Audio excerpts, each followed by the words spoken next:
우리가 편도는요, 감기 드신 분들 아마 이제 침 삼키기 힘들다거나 이렇게 불편하신 이유가 바로 편도죠. 편도는 쉽게 얘기해서 우리 몸 안에 있는 면역을 담당하는 우리 기관 중에 하나라고 보시면 될 것 같고요. 우리 입안에는 들어가는 것들이 여러 가지 세균들이 같이 묻어서 들어갈 수 있기 때문에 그 부분들의 세균들을 걸러주는 1차 역할을 하는 것이 바로 편도라고 보시면 되는데, 어떤 분들은 이 편도가 좀 심하게 다른 분들보다 좀 사이즈가 크신 분들이 있습니다.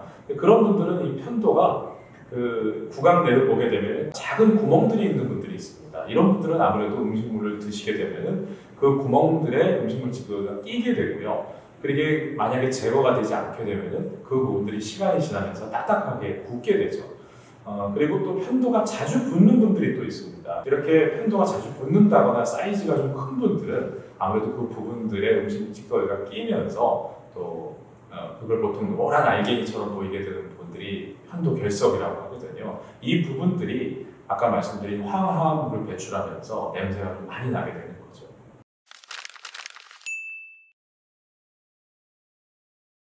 우리가 유튜브가요, 좋은 기능도 있습니다. 근데 안 좋은 기능 중에 하나가 이와 같이 좀 하면 안 되는 것들을 일반적인 질환을 앓고 계신 분들이 잘못된 지식으로 하시는 경우가 많이 있거든요. 이 편도 결석은 아무래도 입을 크게 벌리면 그 부분에 보이는 경우가 꽤 있습니다. 근데 많은 분들이 그걸 본인 스스로 제거를 하시려고 건드리시는 경우가 있거든요.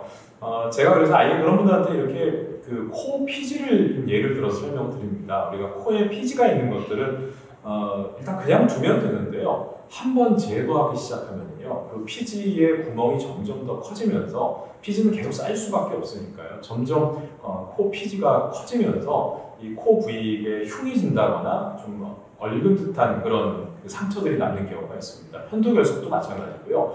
그 부분이 좀 지저분해 보인다고 해서 본인이 잘못된 방식으로 이렇게 제거를 하시다 보면 그 구멍이 더 커져요. 그러면은 점점 그 부분의 음식물이 더 작고 고이게 되고, 결국은 그 부분의 음식물 찌꺼기들이 부패를 하게 되면서 결국은 냄새가 더 난다거나 이런 일들이 생기게 되는 거죠. 그래서 보통 이런 경우에는 본인 스스로 편도 결석을 제거하지는 마시고요. 이비인후과 가시면 아마 치과에서 쓰는 그런 석션 같은 걸로 이렇게 좀 빨아들이는 건 해주실 겁니다. 다만 이제 그 부분에는 음식물 찌꺼기가 또 끼기 때문에 관리를 잘 해주시는 것이 중요하고요. 근본적으로는 아예 편도가 너무 많이 커져 있는 경우에는 편도 절제술을 한다거나, 아니면 편도에 구멍이 그렇게 많이 파여 있어서 음식물 찌꺼기들이 많이 끼는 경우라면 전기 소작술이라고 해서 전기로 그 구멍들만 이렇게 살살 지져버리는 방법도 있기는 합니다. 그래서 그거는 이비인후과 원장님하고 좀 상의를 하시되, 본인 스스로 그렇게 편도 결석을 제거하는 건 좋지 않은 방법인 걸 좀 강조드리고 싶네요.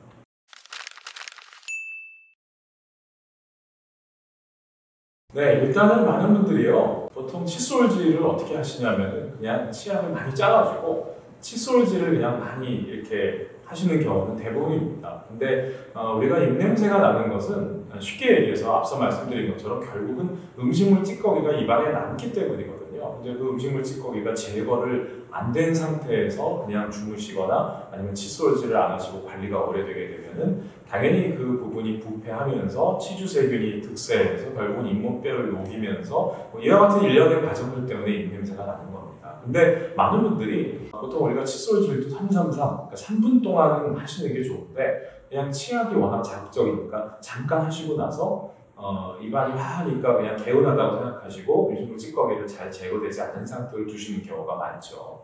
그리고 대부분은 칫솔질 하나만 하시는 경우도 많고요.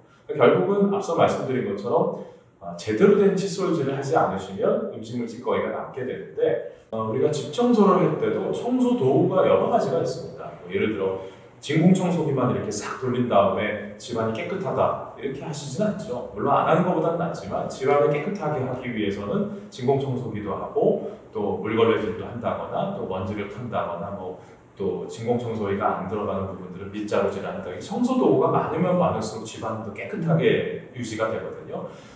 우리 입안도 마찬가지입니다. 칫솔질만 하셔서는요, 내가 입냄새가 난다 하시는 분들은 꼭 좀 부탁, 제가 말씀드린 대로만 해주시면 절대 입냄새가 안 납니다. 칫솔질만 하시는 게 아니라 우리가 자동차 세차할 때처럼 수압으로 청소하는 것, 보통 수압세정기, 구강세정기라고 하죠. 또 치만 칫솔 써주시고요. 그리고 치실까지 이렇게 네 가지, 칫솔과 칫솔질과 함께 네 가지를 해주시게 되면은 대부분 음식물 찌꺼기는 제거가 되기 때문에 입냄새는 거의 나지 않는다고 보시면 될 것 같아요.